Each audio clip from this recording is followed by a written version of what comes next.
in the boxes in places like the Serapium, which is probably my favorite site, because there's literally miles of tunnels beneath Saqqara. So it's like a giant underground necropolis. Inside the Serapium, you have 25 of these things, which are these single-piece, like 100-ton granite boxes. They're insane. It's absolutely insane. And this one in particular is in an off-limits area that we went into that's rarely seen by tourists. We couldn't make the box without developing specific tools to do it, because the way they'd make it is they'd cut like 5 slabs and then bolt them together, like a floor and then 4 walls, and they'd bolt it together into a box. These are single pieces. So what's impressive about that is it's like you have to quarry this one block of stone and then dig it out. You have to dig all of the inside out, and some of the examples of precision in the Serapium are absolutely remarkable. You have perfect 90-degree corners in some of the boxes, perfect 90-degree interfaces with the lids, and some of these walls maintain that geometry from like being 11 feet apart. Like, that's insane. Like, that's one of the major challenges of this is in designing and maintaining that type of relative geometry in a space where you can't afford to make any mistakes.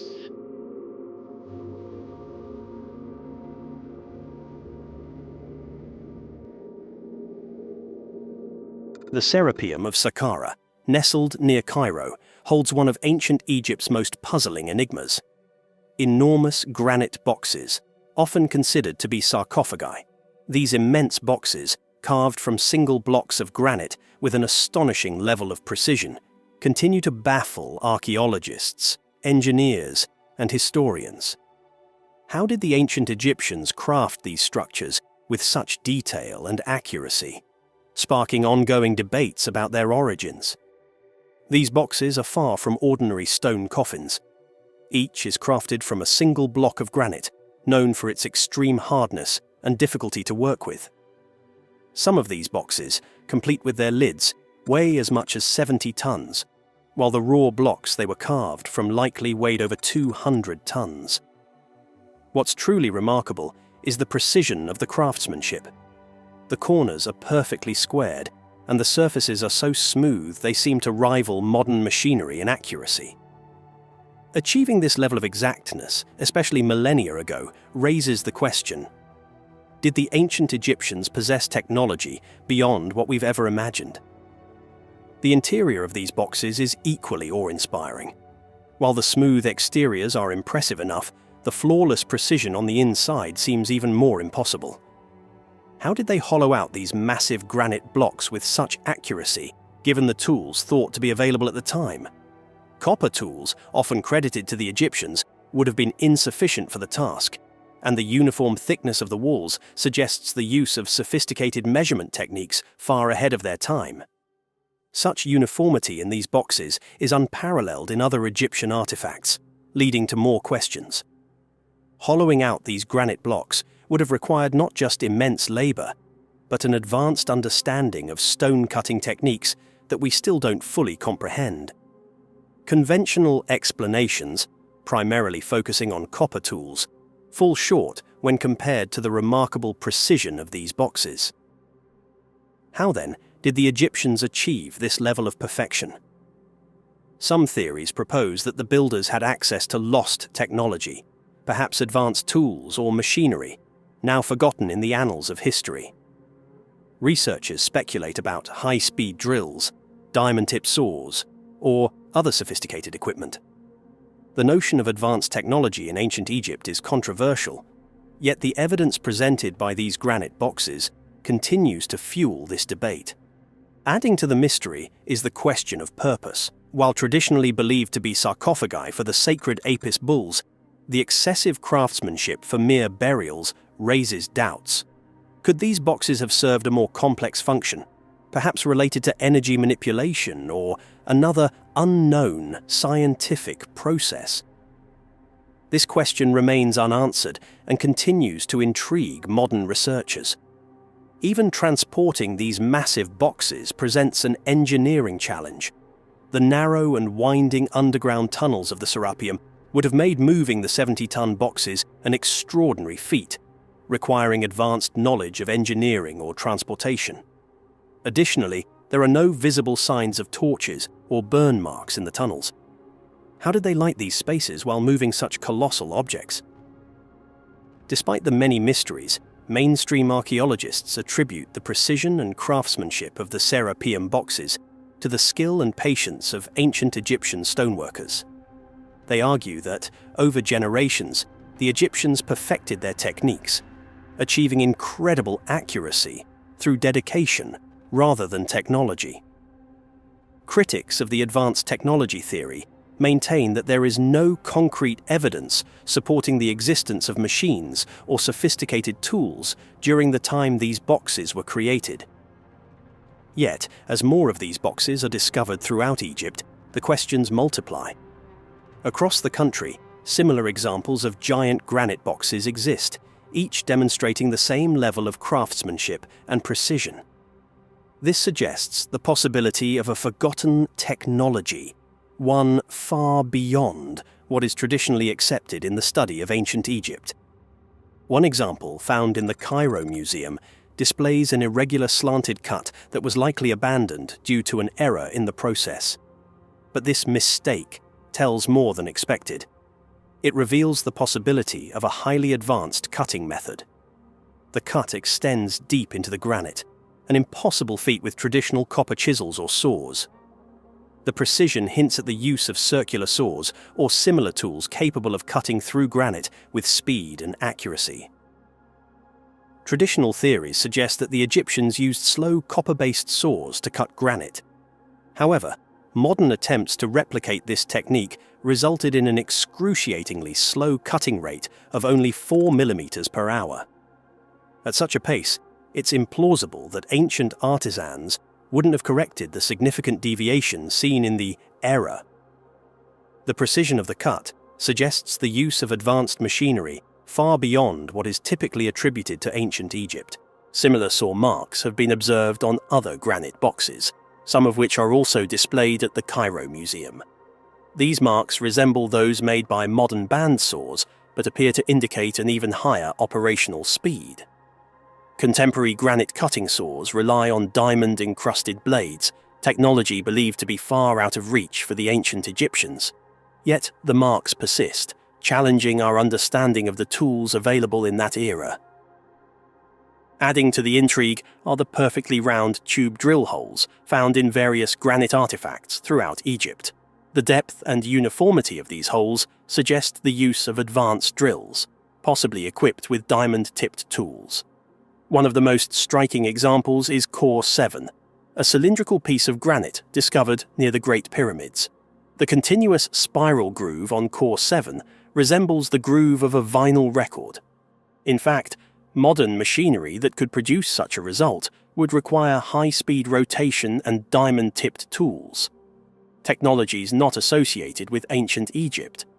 Core 7's spiral grooves suggest a force and precision greater than modern power drills, raising the question of whether the Egyptians, or a lost civilization, had access to technology now lost to history. Across Egypt, the evidence of these granite boxes continues to challenge mainstream views. Could these artifacts have been created by a lost civilization with advanced technology? Or are we simply missing a piece of the puzzle regarding how the Egyptians worked with stone? The precision, craftsmanship, and technology evident in these objects suggest that they were made with methods we don't yet understand. The most extraordinary example of precision stonework may be the granite box discovered beneath the pyramid at Lahun. Within a polished granite chamber lies a tilted box with 4 corners so perfectly aligned that modern measurement tools reveal almost no discrepancy. Another similar box was found at Mastaba 17, buried beneath a pile of mud bricks. Both examples display precision that raises questions about their origin and purpose. Could these boxes have been repurposed by the Egyptians, who may have inherited them from a lost civilization? The mystery of these granite boxes remains unsolved. Could they represent the remnants of a prehistoric civilization with knowledge far beyond our current understanding? Perhaps this explains why these objects were later used by the Egyptians for seemingly simple purposes like sarcophagi. because they, like us today, did not fully understand their true purpose. If you enjoyed this video, then prepare to embark on an extraordinary journey. Our next adventure takes us to the heart of Egypt, where we'll unravel the mystery surrounding an ancient pharaoh shrouded in legend. This extraordinary ruler was said to be half human, reigning for an astonishing 16,000 years, a feat that defies the boundaries of modern science.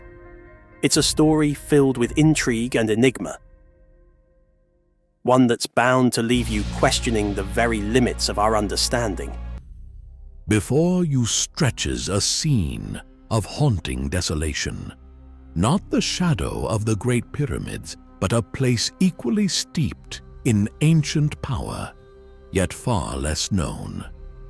This is Tanis, the City of the Sun, a name whispered in ancient texts, a place of sacred rituals and immense wealth.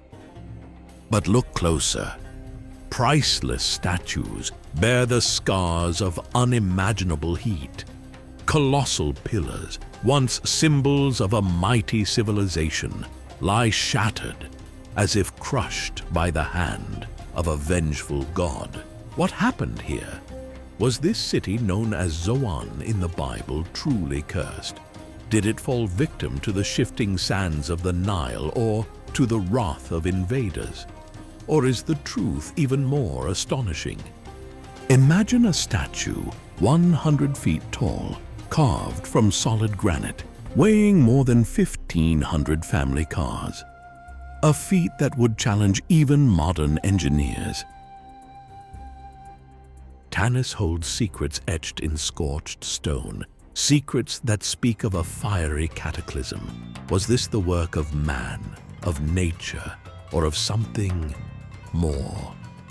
Join us as we journey into the heart of an ancient enigma to uncover the lost story of Tanis, a city swallowed by time, waiting to reveal its truth. A desolate landscape stretches before us, a mere 185 kilometers northeast of the iconic pyramids of Giza. Here lies Tanis, a city shrouded in mystery, once a place of immense power and sacred significance. The ancient Egyptians called it Janet, the City of the Sun, a holy site dedicated to Amun-Ra, the god of the sun and creation.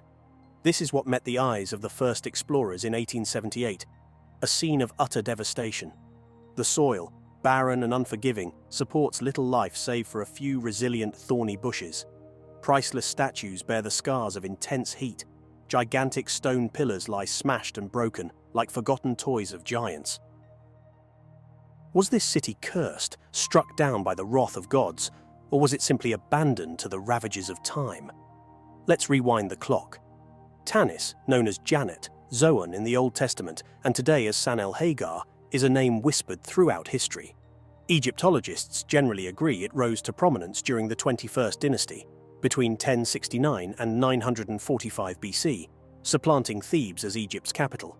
But the narrative is far more complex. The discovery of massive Old Kingdom statues and artifacts within its ruins hints at a far more ancient origin, lost in the mists of time. Imagine a city dominated by an enormous temple complex dedicated to Amun-Ra, a royal palace. Bustling residential areas, all built with colossal granite pillars. These weren't just any stones. We're talking about 20 to 30-ton monoliths, painstakingly quarried, carved, and transported over 1,000 kilometers from Aswan in southern Egypt. Even with today's technology, this would be a monumental undertaking. Tanis was no vulnerable settlement. Fortifications, including massive walls and gates, were erected to defend against invaders. Picture walls, 70 feet thick, soaring 50 feet high, constructed from over 20 million mud bricks, each one potentially adorned with hieroglyphs and reliefs, a testament to the city's grandeur. Sadly, only fragments of these walls remain, eroded by millennia of wind and sand.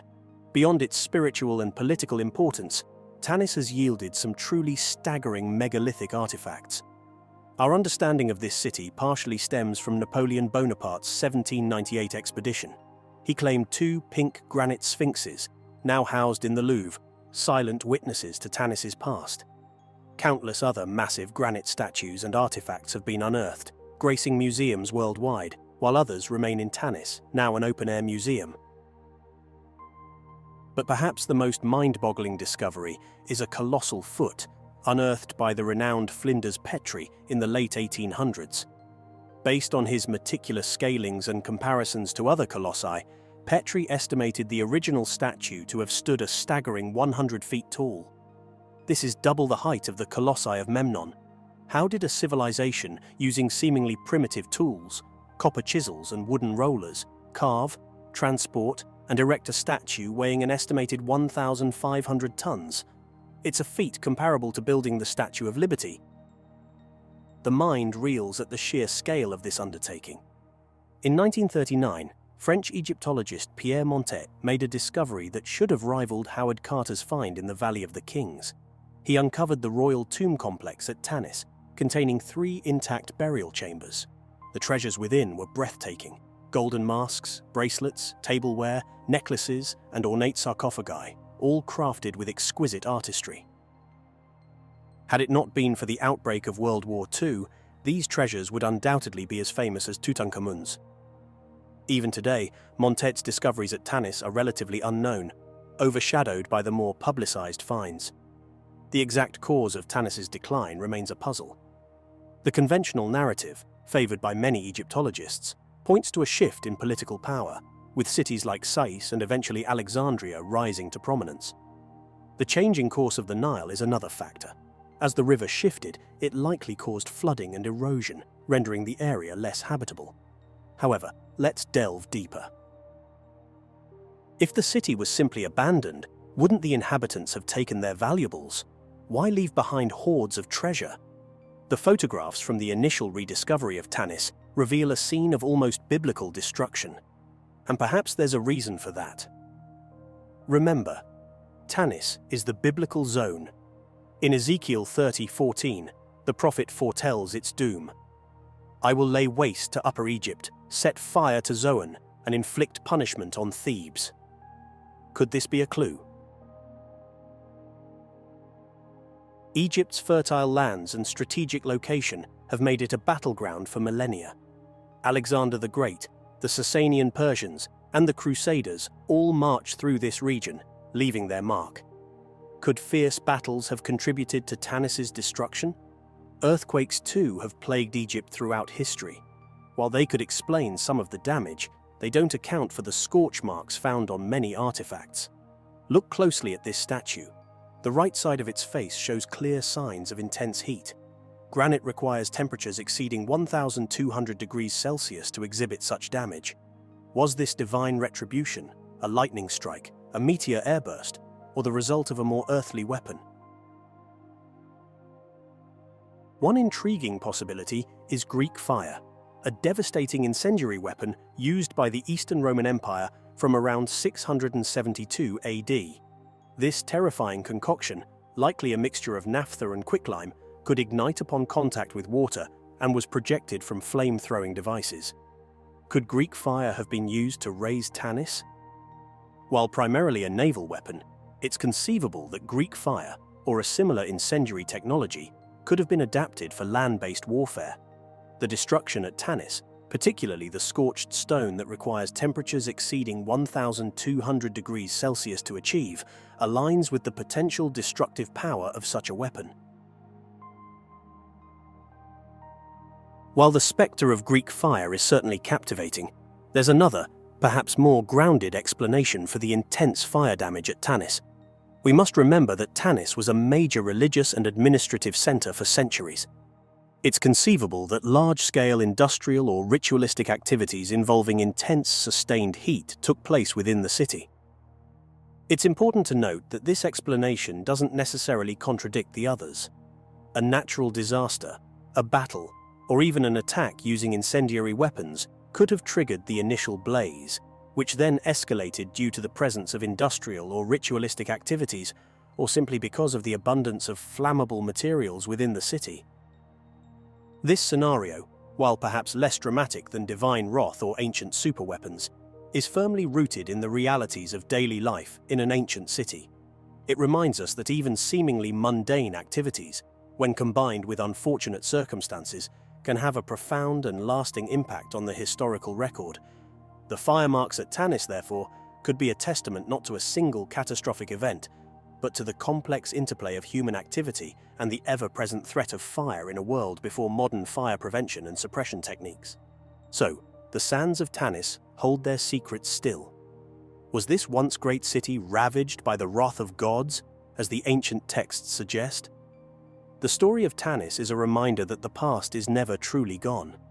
It lingers, buried beneath the sands, waiting to be rediscovered, reinterpreted, and perhaps to teach us lessons that resonate even in our own time.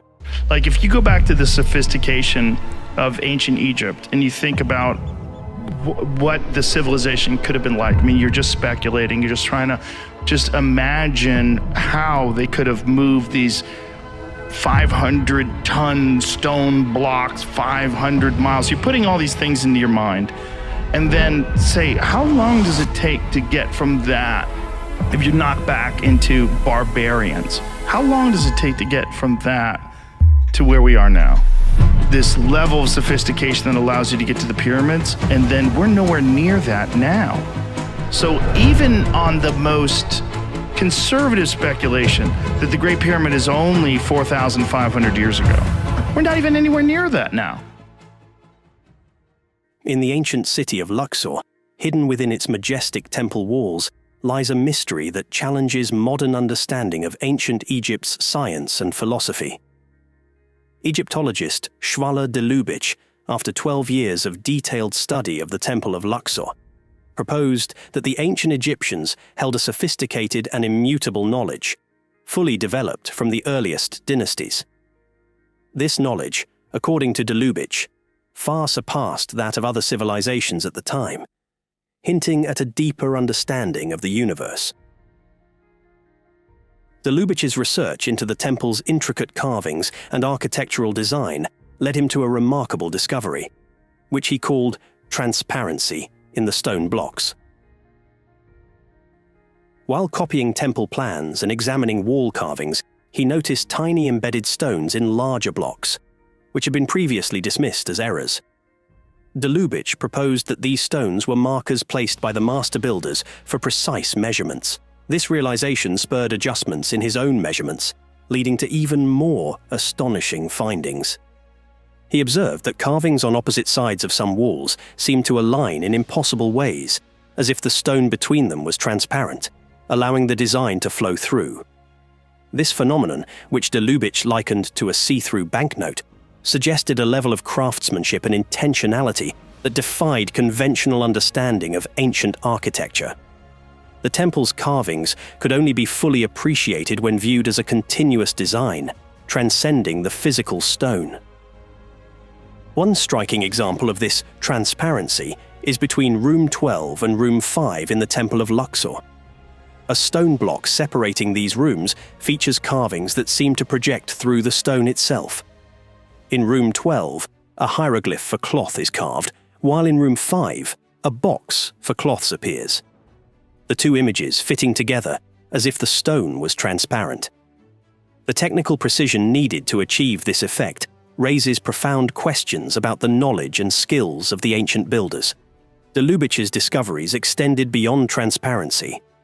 He also identified transposition, where symbols and carvings were arranged across different parts of the temple to create multi-dimensional connections. For instance, Montu's solar disk in Room 2 is projected into the shrine of Amun-Ra's boat in Room 6. The boat's content is hidden, requiring the observer to explore multiple spaces to understand the intended meaning. These techniques suggest a level of philosophical and scientific depth in ancient Egyptian culture that modern Egyptology had long overlooked. De Lubitsch argued that the Egyptians weren't just concealing knowledge in their architecture, but were presenting a more profound, spatial form of understanding. By dividing concepts across different parts of the temple, the Egyptians created an environment where knowledge was experienced holistically, rather than as isolated facts or images. In his groundbreaking work on the Temple of Luxor, de Lubitsch revealed an entirely new architectural grammar. This grammar, found in the block's shapes, joints, and symbolic overlays, turned the Egyptian temple into a living library of knowledge, accessible only through deep study. His discoveries redefined how scholars approached ancient Egyptian architecture, leading to a re-evaluation of the intellectual achievements of this ancient civilization. The most revolutionary aspect of de Lubitsch's work was the realization that the meaning of inscriptions and symbols on one wall couldn't be fully understood without considering their relationships to the carvings around them. This interconnectivity suggested a three-dimensional approach to knowledge that engaged the observer on multiple levels. For de Lubitsch, the true purpose of transparency and transposition was not only to complete an idea, but to clarify it in a way that transcended traditional communication methods. As we explore the mysteries of the Temple of Luxor, it becomes clear that the ancient Egyptians had a unique understanding of art and science. Their use of transparency and transposition reflected a worldview that connected the physical and metaphysical, the material and immaterial. Transparency, in particular, hinted at a belief that solid matter was deceptive, with light, or knowledge itself, as the true fundamental reality. De Lubitsch's discoveries at the Temple of Luxor did more than challenge traditional views of Egyptian architecture. They opened the door to a new understanding of how the Egyptians viewed the world. Through transparency and transposition, de Lubitsch uncovered a sophisticated system of thought that extended beyond the temple. He believed that this system could be found in other artifacts, such as papyri, which contained multi-layered meanings to be understood holistically. Transparency, for example, was more than an architectural technique. It represented a deeper philosophical belief. By prioritizing light over solid matter, the Egyptians expressed a worldview that saw physical reality as secondary to the metaphysical. De Lubitsch suggested that this belief in the primacy of light explains why transparency was central to the Temple of Luxor's design. The stone blocks weren't just barriers, but conduits for knowledge and understanding. Transposition added yet another dimension to this philosophy, emphasizing the importance of seeing beyond the surface. To understand the temple fully, one had to move through it, experiencing the connections between different spaces and symbols. This design reflected an understanding of spatial awareness and perception that resonates with modern psychological theories, such as Gestalt. Gestalt psychology, which emerged in the early 20th century, focuses on the idea that the whole is greater than the sum of its parts. Human perception organizes individual elements into a unified whole, rather than analyzing each part in isolation. De Lubitsch's work mirrors this idea, as he argued that the carvings and inscriptions in the temple were part of a larger, interconnected system. Just as Gestalt theory emphasizes the importance of perceiving the overall form, de Lubitsch focused on perceiving the entire meaning of the temple. De Lubitsch's discoveries lead to profound questions. Who were the true sources of this knowledge? Were the Egyptians responsible for developing these advanced ideas, or were they inheritors of wisdom passed down from an even older civilization? And what can these ancient ideas teach us about the nature of reality? By connecting ancient Egyptian concepts with modern scientific theories, we uncover new insights into the mysteries of the past, and the possibility that the answers to our most profound questions may lie not in the future, but in the distant past.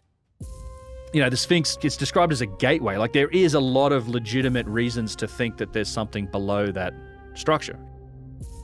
They had gone in under the Sphinx and looked at chambers, and they found chambers beneath the Sphinx. Like, they 100% found chambers beneath the Sphinx. In the Sphinx temple, when you go in there is indeed evidence for shafts that go down. I think if there are chambers down there, and if there's anything in them, or there was, it's long gone. Did you know about the mysterious Osiris shaft hidden within the Giza plateau? This fascinating archaeological site, often overshadowed by the grandeur of the Great Pyramids and the Sphinx, harbors secrets of ancient Egyptian civilization. Though known since the late 19th century, it remained largely ignored as explorers focused on more prominent monuments. But the Osiris shaft has its own story, one that has gradually unfolded over time. It wasn't until the 1990s that the Osiris shaft began to receive the attention it deserved, thanks to the efforts of Zahi Hawass, a name familiar to many. He's documented the fact that Zahi's been enabling kind of secret expeditions digging and drilling around the Sphinx since the 1970s. Under his direction, a thorough exploration was undertaken, revealing the shaft's complex architecture and its connection to ancient Egyptian religious thought. However, accessing the deepest parts of the Osiris shaft wasn't easy.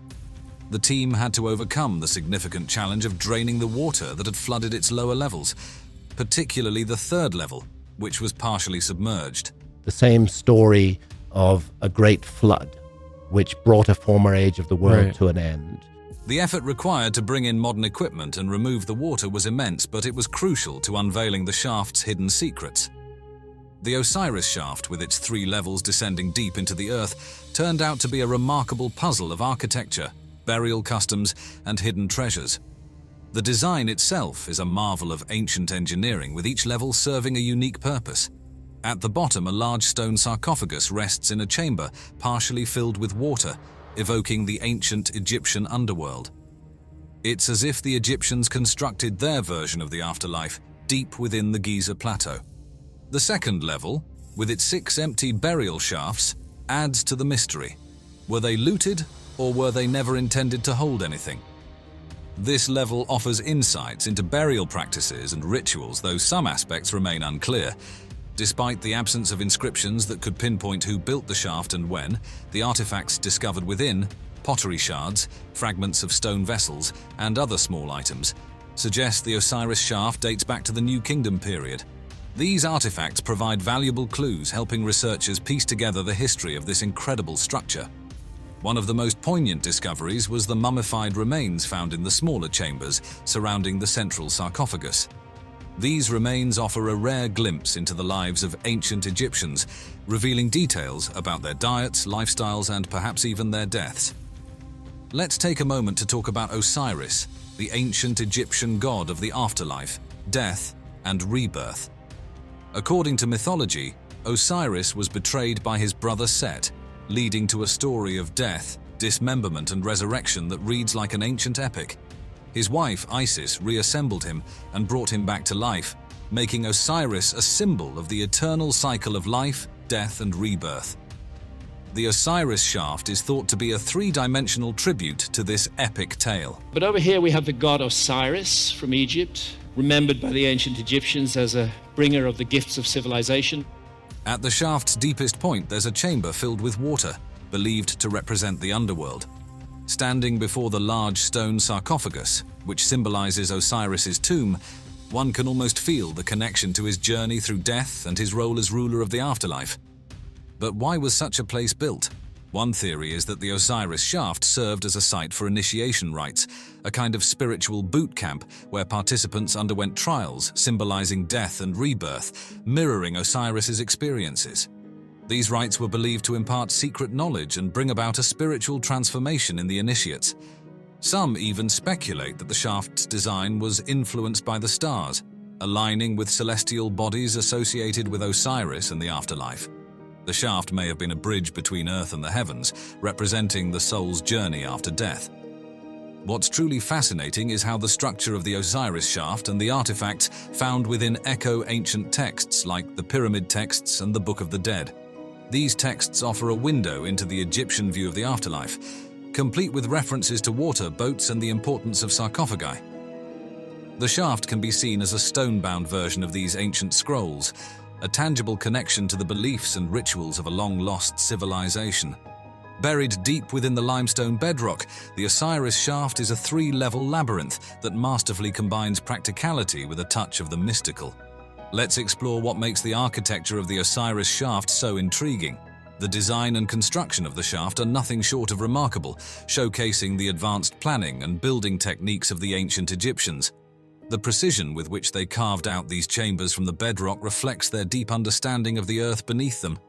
The entrance to the shaft is marked by a rectangular opening that leads to a vertical drop of about 10 meters. This isn't just a hole in the ground, it's a carefully crafted vertical shaft, requiring the removal of large amounts of limestone using tools made from harder stones and metals, ropes, and wooden scaffolding. This feat of engineering is a testament to the skills of the ancient builders. The first chamber encountered is modest, devoid of decorations or treasures. Its simplicity might have been intentional, serving as a waiting room or a space for preparing for something more profound deeper within, possibly purification rites. The real intrigue begins at the second level, where another shaft descends another 20 meters.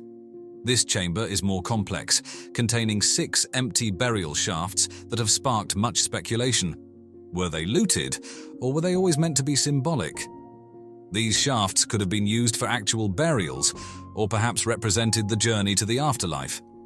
The third level is the most dramatic. Descending yet another shaft, now 30 meters below the surface, you find a large stone sarcophagus at the chamber's center. This chamber, partially filled with water from the natural aquifer, isn't just a burial place. It symbolizes Osiris's tomb, tying into themes of rebirth and purification in Egyptian mythology. Graham Hancock is a name that often sparks lively discussions about ancient civilizations. Known for his books like Fingerprints of the Gods and Magicians of the Gods, Hancock's theories often challenge mainstream archaeological narratives. Let's consider how Hancock's unconventional ideas might offer new insights into the mysterious Osiris shaft. I think there's a lot more remains to be discovered under the Giza Plateau. Yeah. Hancock's theories often revolve around the idea of a lost advanced civilization, one that predates known history and possessed advanced knowledge of astronomy, architecture, and mathematics. I believe that it's worth considering the possibility of a remote common ancestor, which passed down key information that was inherited by later cultures. Hancock might suggest that the Osiris shaft, with its intricate design and possible astronomical alignments, serves as a time capsule from this sophisticated society. Could this ancient marvel be older than we think, or was it built with knowledge handed down from this enigmatic civilization? Hancock is also fascinated by how ancient structures align with the stars. While he hasn't specifically identified the Osiris shaft in his star maps, it's easy to imagine it fitting into his broader theories. Could the shaft's orientation indicate a connection to celestial events or constellations associated with Osiris and themes of death and rebirth? That is who Osiris is. His image is seen in the sky as the constellation of Orion. Hancock's work suggests that many of Egypt's ancient monuments are part of a larger cosmic blueprint, with the Osiris shaft possibly being another piece of that puzzle. One of the more dramatic aspects of Hancock's theories involves global cataclysms, particularly those caused by comet impacts during the Younger Dryas period, around 12,800 to 11,600 years ago. He proposes that these catastrophic events might have wiped out the advanced civilization he theorizes about. When we look at the water in the lower levels of the Osiris shaft, Hancock might see it as more than just groundwater seepage. He could interpret it as a symbol of the world-altering floods his hypothesized civilization endured. Do you believe in the possibility of multiple ancient cataclysms? The archaeologists and the prehistorians, people are looking at that, have failed to take into account the severity of these events we're talking about. You don't realize the extent of the total remodeling of this planetary surface that took place. Because the question always is, where are the artifacts? Where's the pottery? Where is the evidence that this civilization existed? Randall Carlson's theory about advanced ancient civilizations is truly fascinating and a bit of a departure from what we usually hear in mainstream archaeology. He's suggesting that highly sophisticated societies might have existed tens of thousands of years ago, way before the traditional cradles of civilization like Mesopotamia, Egypt, the Indus Valley, and China came into the picture. Imagine civilizations thriving before or even during the last ice age, which wrapped up around 11,700 years ago. That idea alone pushes back the conventional timeline of human development by several thousand years. Now, when you look at the evidence Carlson brings to the table, it's primarily centered around those massive and mystifying megalithic structures scattered across the globe. Take the pyramids of Giza, for example. Their alignment with the stars of Orion's belt and the precision of their construction is just mind-blowing. Or Stonehenge with its solstitial alignment standing there on the Salisbury Plain. Two of these shafts go all the way through the body of the pyramid and exit on the outside and actually point at particularly significant stars. These structures suggest that the people who built them had a far more advanced understanding of astronomy than we usually give them credit for. Carlson dives into the engineering and architectural skills of these ancient builders.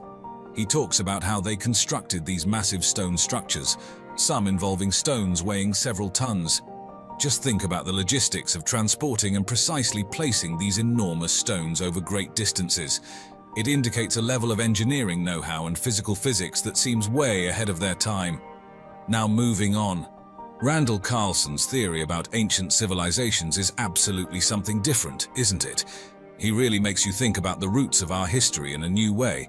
Just consider the megalithic structures scattered all over the world. When you account for the rise of sea level and the isostatic subsidence of the sea floor, it's not at all implausible that you had a large island complex in the mid-Atlantic Ocean. Carlson sees these as evidence of advanced prehistoric civilizations. The Great Pyramid of Giza, for example, is made up of over 2 million stone blocks, each weighing tons, and they're all placed with incredible precision.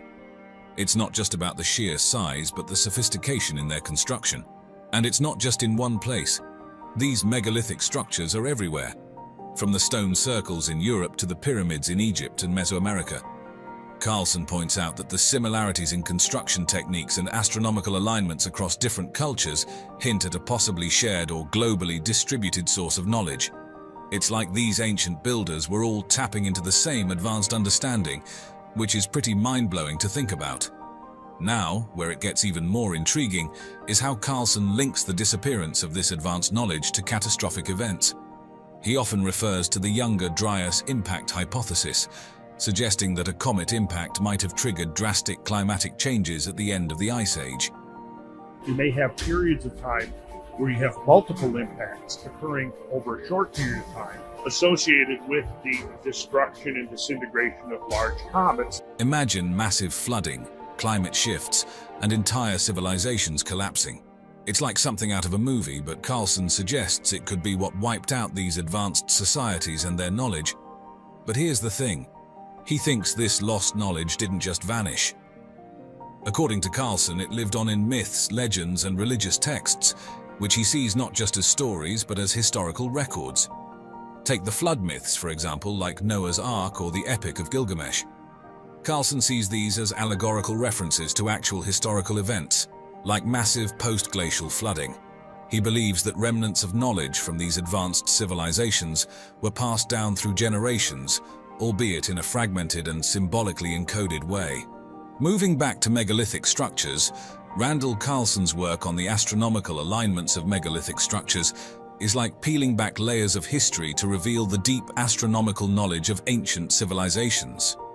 Take the megalithic temples of Malta, Hagar Kim, and Menajdra, for instance. These structures aren't just old, they're among the oldest freestanding structures in the world, dating back to around 3,200 BC. What's really remarkable about them is how they demonstrate an intricate understanding of celestial movements, particularly the solar cycle. When you look at these temples, especially during the equinoxes, it's like watching a celestial dance choreographed by ancient architects. At Menajdra on the equinoxes, the sunlight filters through a specific aperture, illuminating an inner stone slab. It's this incredible precision that highlights how the builders weren't just stacking stones, they were aligning them with celestial events, marking the change of seasons with architectural precision. But it's not just about alignments. The architectural design itself is a marvel. Some reference to such an event can be traced in many of the legends and myths surrounding these stars that have come down to us from nations far removed from each other. The layout of the temples seems carefully planned to align with the sun's position at significant times of the year.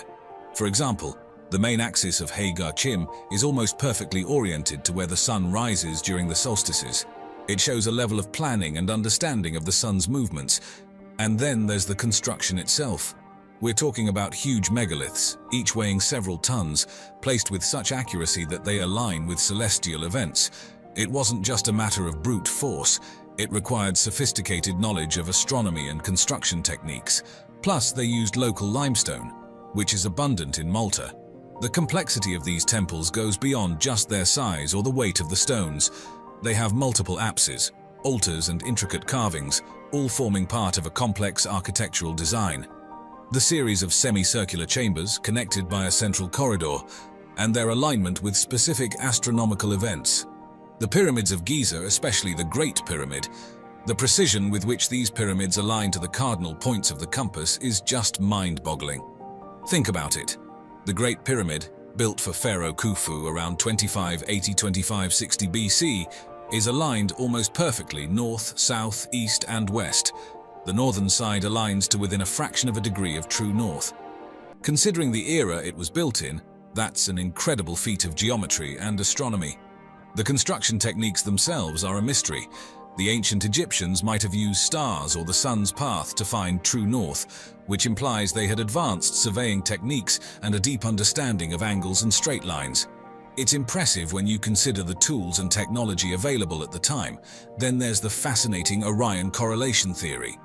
This theory suggests that the layout of the three main pyramids at Giza mirrors the stars in Orion's belt. Proponents like Robert Bauval believe this alignment was intentional, reflecting a belief in the connection between the heavens and the afterlife. They speak of these two regions of the sky, the southern sky with the stars of Orion, and can we move one slide up? Here's a nice view of them. They're pristine, by the way. It's really eerie how they carve those texts by hand, and some of the details is extraordinary. With Orion associated with Osiris, the god of rebirth and the afterlife, the pyramids in this view were not just tombs but also celestial maps and gateways for the pharaoh's soul to the afterlife.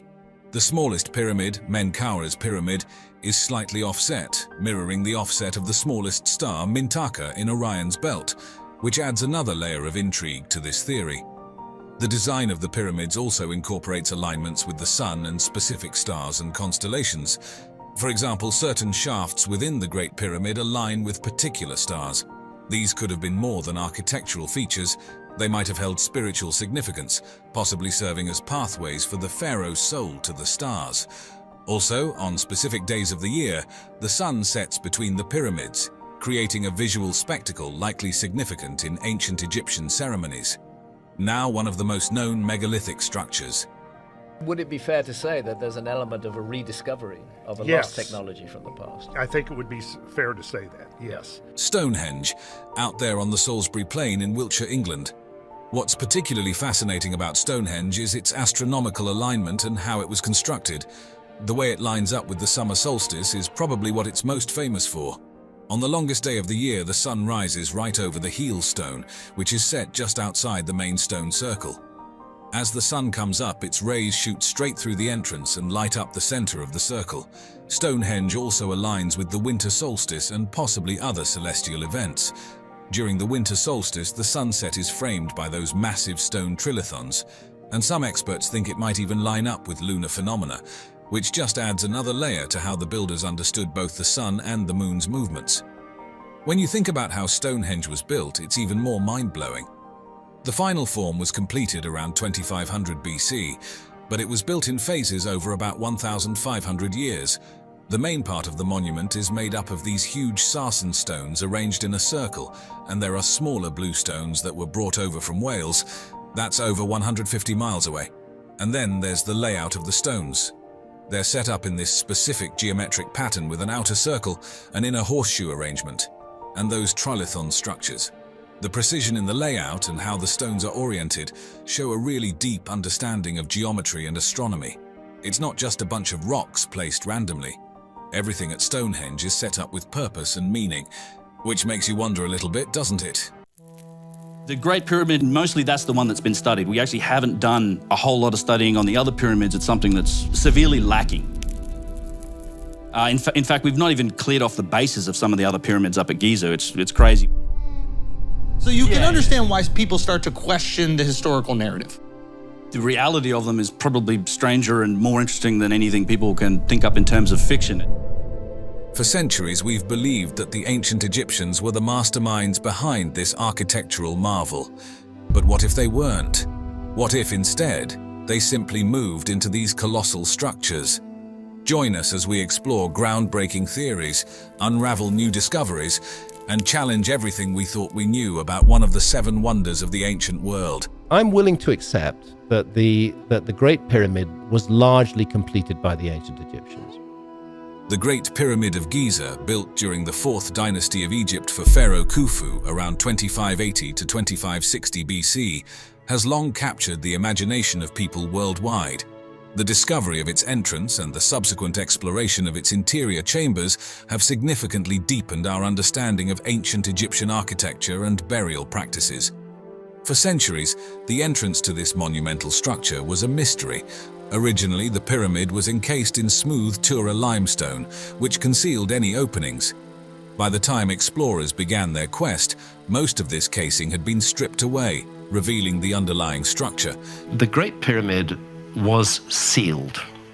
It was a sealed monument. The first recorded discovery of the entrance dates back to 820 AD when the Caliph al-Mamun ordered an expedition to uncover the pyramid's secrets. The Caliph al-Mamun, who was running Egypt at the time, wanted to get inside the Great Pyramid. His workers supposedly found the hidden entrance after hearing a stone fall within the pyramid. They located the entrance about 17 meters above the ground on the northern face, slightly to the east of the central axis. This discovery led them to a descending passageway. From the entrance, the descending passageway measures about 1.2 meters high and 3.5 wide, sloping downwards at an angle of approximately 26 degrees. Is there not a hidden chamber as well? In fact, there is a whole underworld at Giza. This is beginning to be recognized. This passage extends for about 105 meters into the pyramid, eventually reaching the subterranean chamber, also known as the pit. This chamber lies beneath the pyramid, carved into the bedrock, and is unfinished, roughly hewn, and not fully smoothed out like other parts of the pyramid. Measuring approximately 27 by 14 meters and about 8.6 meters high at its highest point, the chamber's purpose remains unclear. We actually don't know what these chambers were for. No burial of any pharaoh was ever found inside the Great Pyramid. Some theories suggest it was an early attempt at a burial chamber or simply an unfinished part of the construction. Halfway along the descending passageway, an ascending passageway branches off upwards. Similar in dimensions to the descending passageway, it extends for about 39 meters before reaching the Grand Gallery. The entrance to the ascending passageway was originally concealed by a stone block, adding an extra level of security. The Grand Gallery is one of the pyramid's most impressive features.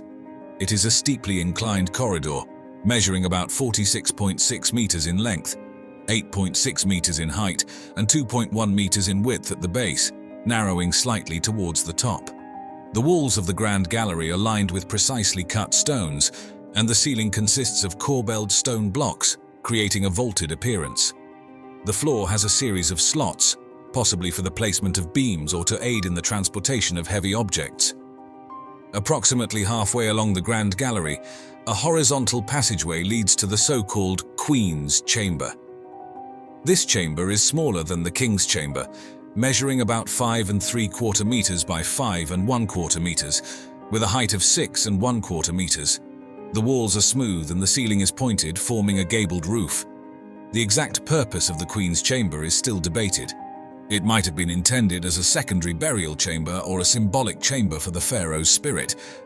Continuing up the Grand Gallery, a horizontal passage leads to the King's Chamber, the most important room in the pyramid. The King's Chamber is rectangular, measuring about 1.5 by 5.2 meters, and has a flat roof composed of massive granite beams. The chamber's walls are also lined with granite, and the floor consists of large granite blocks. Inside the King's Chamber is a large granite sarcophagus, believed to have held Khufu's body. The sarcophagus is too large to have been brought in through the existing passages, indicating it was placed during the construction of the pyramid. Above the King's Chamber are 5 relieving chambers, designed to distribute the weight of the pyramid and prevent the roof of the King's Chamber from collapsing. These chambers are separated by large horizontal slabs of granite, each layer relieving some of the weight above. In recent times, advanced technologies like ground-penetrating radar and Moon tomography have been employed to explore the pyramid further. These methods have led to the discovery of previously unknown voids and chambers, such as the Scan Pyramid's Big Void, a large empty space above the Grand Gallery discovered in 2017. The purpose of this void remains a mystery and continues to be a topic of ongoing research and speculation. The area surrounding the Great Pyramid of Giza, also known as Khufu's Pyramid, has been a treasure trove of archaeological discoveries. I think there's a lot more remains to be discovered under the Giza Plateau. Yeah. These finds offer remarkable insights into ancient Egyptian civilization, their burial practices, religious beliefs, and daily life. One of the most intriguing discoveries is the solar boat pits, unearthed in 1954 by Egyptian archaeologist Kamal El-Malakh. These pits contain 2 intact boats buried near the Great Pyramid, positioned on the southern side. Known as solar barks, these boats were believed to serve a dual purpose. They were intended for Khufu's journey with the sun god Ra across the sky during the day and through the underworld at night. Another theory suggests they might have been used in the funerary procession of the pharaoh. The boats are made of Lebanese cedar wood, meticulously assembled without nails. The larger boat measures about 43.6 meters in length and features a sophisticated design with a cabin, oars, and rope bindings, using a technique known as mortise and tenon. The first boat was painstakingly reconstructed over 14 years by Egyptian conservator Ahmed Youssef Mustafa and is now displayed in the Khufu Boat Museum beside the Great Pyramid. The second boat remains in situ, awaiting advanced preservation techniques. In the early 1990s, Egyptian archaeologist Zahi Hawass and his team made a groundbreaking discovery southeast of the Great Pyramid, the tombs of the workers who built the pyramids. The tombs provided evidence that the builders were paid laborers who worked in 3-month rotating shifts, reflecting the societal structure and economy of the Old Kingdom. The tombs contained skeletal remains showing signs of healed injuries, indicating that workers had access to medical care. Pottery shards, tools, and remnants of food supplies such as bread and beer were also found, shedding light on their diet and daily life. The presence of beef and fish bones suggests that the workers received good nutrition. The tombs were simple, yet carefully constructed from mud brick and limestone, indicating a level of respect for the workers. Some tombs had hieroglyphic inscriptions and modest grave goods, signifying the workers' social status and the reverence afforded to them. Another significant discovery was made in 1925 by American archaeologist George Reisner when he uncovered the mastaba of Queen Hetepheres I, the mother of Khufu, in the Giza necropolis. Located to the northeast of the Great Pyramid, the tomb was initially hidden under debris. The tomb contained a large cache of funerary equipment, including a golden throne, a gilded bed with a canopy, chairs, a palanquin, and various personal items such as jewelry and cosmetic boxes. The craftsmanship of these items highlights the luxurious lifestyle of the royal family and the high level of artisanship of the period. Interestingly, Hetepheres' body was never found, leading to theories that her mummy might have been relocated or never placed in the tomb. Some suggest the burial equipment might have been prepared in anticipation of her death, but used for another purpose. The remains of Khufu's pyramid temple have been uncovered through various excavations conducted over the years, with significant contributions from archaeologists such as Mark Lehner and Zahi Hawass. The pyramid temple was a site for offerings and rituals to honor the deceased pharaoh Khufu. It played a central role in the funerary cult, where daily rituals and ceremonies ensured the pharaoh's immortality. The temple's remains include large limestone blocks, column bases, and fragments of statues and altars. The temple layout typically featured a courtyard, a hypostyle hall, and sanctuaries. The temple was connected to the pyramid by a causeway, which was used for processional purposes. Various small artifacts, including inscribed blocks, offering tables, and fragments of statues have been found. These artifacts shed light on the religious practices of the time, the artistic styles, and the materials used. Notably, fragments of a life-size statue of Khufu have been uncovered, providing insights into the pharaoh's appearance and royal iconography. The tomb of Khentkaus III, discovered by archaeologists in the early 20th century, is also referred to as the Fourth Pyramid due to its unique design. Located to the southeast of the Great Pyramid within the Giza necropolis, The tomb features a unique design that combines elements of both a pyramid and a mastaba. It includes a stepped pyramid base with a superstructure that might have been intended as a pyramid but was left unfinished. Here we are at the Osirion, possibly one of the most impressive sites in Egypt, possibly the world. This is officially dated to the time of Seti I, which would have been completely roofed over, thousands of tons of stone in this whole construction, and it really is something to behold.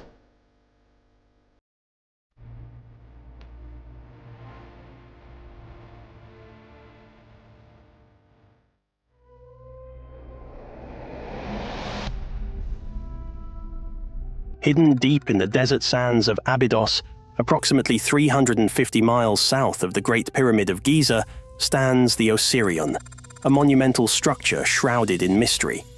Its origins, purpose and design have baffled archaeologists and researchers for decades. Unlike the well-known temples of ancient Egypt, the Osirion defies traditional pharaonic architectural norms, leading some to believe it could be the product of a much older, technologically advanced civilization. Could this ancient structure hold the key to a forgotten chapter of human history? The first puzzle presented by the Osirion lies in its striking architectural divergence from typical Egyptian temples. While most temples of the pharaonic era adhere to a linear rectangular layout, the Osirion's design breaks the mold with its unique L-shaped configuration. This anomaly alone raises critical questions about the intentions behind its construction. Was it built for a different purpose than Egypt's standard religious edifices? Or does it reflect the architectural style of an unknown, perhaps much older culture? Adding to the mystery is the Osirion's relationship with the nearby temple of Seti Prayus, built during the 19th dynasty. Archaeological evidence suggests that the Osirion predates the temple of Seti Ras by centuries, if not millennia, implying that the site held significant importance long before the reign of Seti. This ancient structure was already in place when Seti chose to build his temple beside it, as though honoring an ancient relic from a bygone era. What made the Osirion so significant, and why did it attract the attention of the Egyptian kings? The sheer scale of the Osirion is awe-inspiring. The core of the structure is composed of massive rose granite blocks, some of which weigh an astonishing 100 tons. These immense stones were quarried from Aswan, located over 200 miles to the south, a logistical challenge that seems insurmountable given the tools and technology traditionally attributed to the Egyptians of the time. Moving these massive blocks across hundreds of miles of desert, and then precisely positioning them in a desert location far from the Nile, is a feat that defies explanation. Without evidence of advanced machinery, how were these massive stones transported and assembled with such precision? The Osirion's architecture, featuring a sophisticated double-layered roofing system and interlocking wedges, suggests a level of engineering knowledge far beyond what ancient Egypt is known to have possessed. The use of granite, a hard and unforgiving material, only adds to the mystery. Working with granite requires advanced tools and knowledge, skills that, according to historical records, the Egyptians had not yet developed during the early dynastic periods. Another striking feature of the Osirion is its complete lack of Egyptian hieroglyphs or artwork. In contrast to nearly every other Egyptian temple or monument, which are richly decorated with carvings, inscriptions, and illustrations, the Osirion is eerily bare. Throughout Egypt's history, temples were frequently renovated, with each generation adding new inscriptions and artwork. Even more unusual is the Osirion's subterranean layout, which is highly uncharacteristic of Egyptian temple architecture. The entire structure lies 15 feet below ground level, leading some researchers to propose that the temple could be far older than its surrounding counterparts. The idea that it predates the buildup of sand and soil that has accumulated over millennia suggests a timeline stretching back to an era before the sands of Egypt's desert even existed in their current form. Water erosion patterns found on the limestone enclosure surrounding the Osirion add yet another layer to the mystery. Some researchers argue that these erosion marks could only have been caused by a much wetter climate, possibly dating the structure back to the end of the last ice age, when the region experienced more rainfall. If true, this would place the Osirian's construction over 10,000 years ago, far earlier than the dynastic Egyptian civilization. Perhaps the most intriguing feature of the Osirian is the presence of water within the structure itself. Modern seismic technology has revealed that the visible portion of the Osirian is only the uppermost part of a much larger complex, which extends at least 50 feet below the current floor level. Beneath the surface, seismic tests have indicated the presence of hollow chambers, which have yet to be explored due to the water that continually fills the site. Despite multiple attempts, archaeologists have been unable to drain the water, which seems to replenish at an alarming rate. The source of this water remains unknown, and its continuous flow presents a baffling enigma. Some researchers suggest that the Osirian's complex hydraulic system, which includes channels, basins, and possibly sluices, was designed to control and manipulate water flow within the structure. The precision of these features points to an advanced understanding of hydraulic engineering, something not typically associated with ancient Egyptian technology.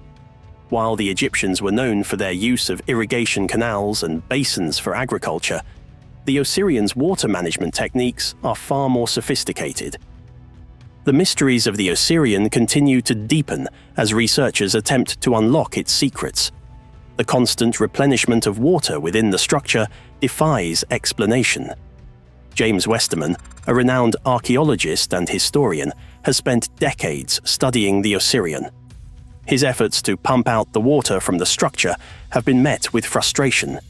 Even with a pump capable of removing 500 gallons of water per minute, the water level continues to rise, seemingly replenishing itself faster than it can be removed. Westerman's words capture the perplexity of the situation. Water is emerging from inside the structure. This shouldn't be happening, especially in the desert. Something strange is going on here. In 2023, Westerman's team employed advanced technology to analyze the water within the Osirian, measuring its pressure, temperature, conductivity, and chemical composition. The results were astounding.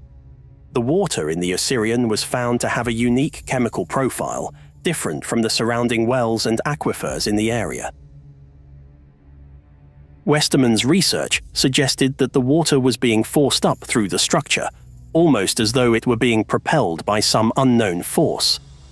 The water's chemical composition and isotopic profile indicated that it did not originate from the nearby Nile River or local aquifers. Where, then, is this water coming from? The Osirian's water behaves more like that of a geyser, but without the typical signs of volcanic activity. Is there an underground spring or reservoir beneath the structure, or could the water be flowing from a deeper, as yet undiscovered source?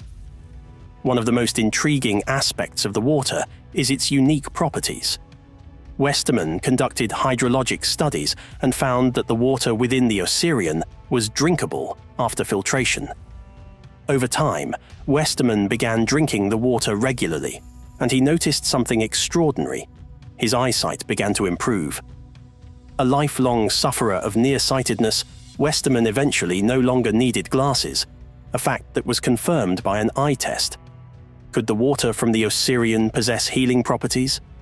Westerman believes so and continues to drink the water, attributing his improved vision to its mysterious qualities. Yet another anomaly is the temperature of the water. The water outside the Osirian measures a consistent 16.9 degrees Celsius, but the water inside the structure is significantly warmer, measuring 23.8 degrees Celsius. This temperature difference defies the second law of thermodynamics, which states that heat cannot spontaneously transfer from a cooler to a warmer body. Something within the Osirian is heating the water, but no one knows what it is or how it is happening. As researchers continue to study the Osirian, its true scale and purpose remain elusive. What is visible today may only be the tip of the iceberg. The structure extends far beneath the surface, with hidden chambers still unexplored due to the constant flow of water. Could these underground chambers hold more secrets about the origins of the Osirion and its builders? As we probe deeper into the Osirion's mysteries, we are left with more questions than answers. One thing is certain: this ancient structure is far older and more complex than we ever imagined, and it may hold the key to understanding a lost chapter of human history.